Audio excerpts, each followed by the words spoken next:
Hello guys! Good morning everyone! Ito po ipapakita ko sa inyo yung ginagawa ko. Gumawa po ako ng flying over. Kung highway po ito, flying over tayo. Ibig sabihin kalsada tayo. So ipapakita ko sa inyo yung gawa ko kahapon.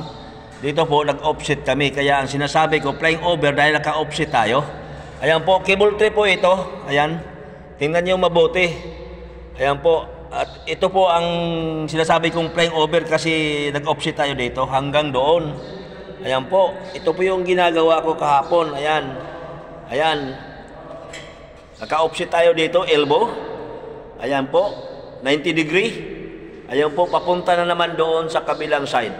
Ayan po. Pero yung dati, yan ang ginagawa namin. Cable tray and ladder. Ayan po. So, yan po ang aking ginagawa hanggang doon. So, hindi nyo makikita lahat kasi maraming nakaharang na mga cable. Ang tawag nito, pipeline. So, ito po ang ginagawa ko. Ayan. Papunta doon sa motor.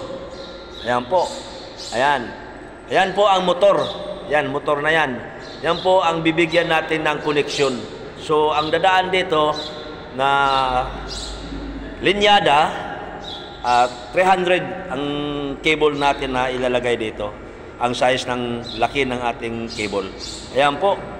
Maraming salamat po sa inyong lahat. God bless to all. I love you.